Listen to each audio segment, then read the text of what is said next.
I wasn't expecting anything to change. After everything that happened with Ethan, the closeness, the distance, the apologies, and that let's just be friends, I had accepted that things would take a calmer path. Not perfect, but calm. And for a while, that was exactly it. We were getting along well, talking during breaks, laughing occasionally. There was a lightness, and I was grateful for that, until he showed up. His name was Noah. Easy smile, calm gaze, and the kind of guy that everyone seems to like right away. He was new at school, but had already made friends quickly, especially with Ethan's friends. And in the very first days, he started striking up conversations with me. At first, I thought it was just politeness. I was used to people being polite. But Noah wasn't just polite. He was present. He sat near me whenever he could.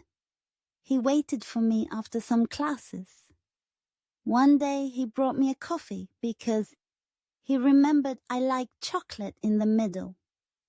And me, I was confused. I didn't know how to react. On one hand, it was nice to be noticed, to be treated with affection without games, without pressure. But on the other hand, there was something uncomfortable. Not because of him, but because of what it started to cause around me. Ethan, for example, began to change. At first, I thought it was just in my head, but he stopped laughing so much during conversations. He started replying with shorter sentences. And one day, out of nowhere, I got a message from him.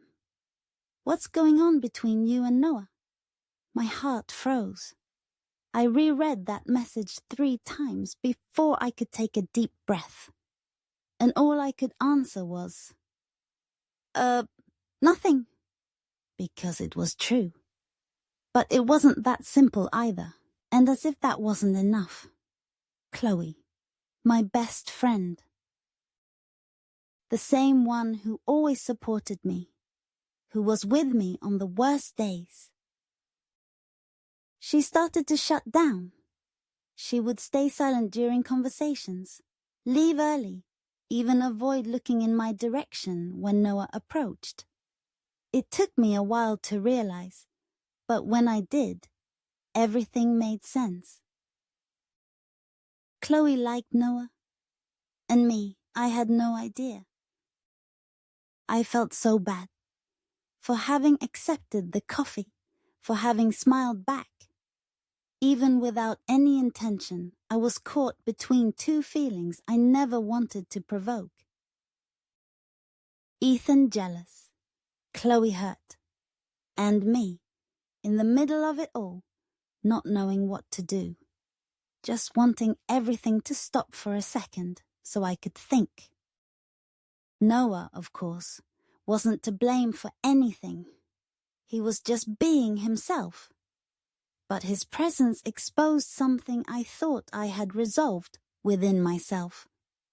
When Ethan asked me what was going on, it wasn't just curiosity, it was jealousy. It was the kind of jealousy that comes from someone who still feels something, even if they never say it. And Chloe, well, she just wanted to be seen too.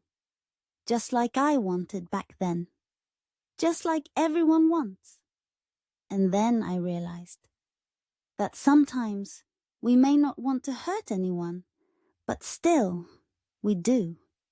And that silence, no matter how comfortable it seems, doesn't solve anything.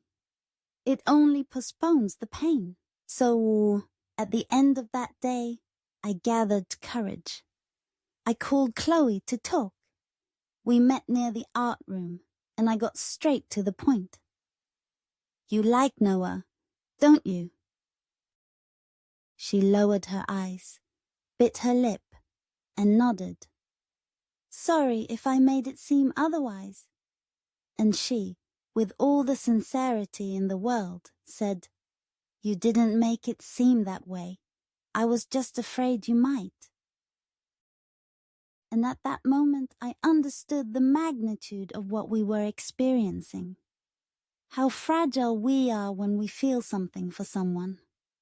How much we protect ourselves even from the ones we love. I came back home with a heavy heart. Not because I was in love, nor because I felt confused about Noah, but because I realized that love, of any kind, always requires courage. Courage to say yes, courage to say no, and above all, courage not to hide behind silence. And that night, lying down looking at the ceiling of my room, I only thought, am I ready to be that brave? Subscribe to my channel to follow my diary. If you are enjoying it, write your comment for me. I will be very happy to read it.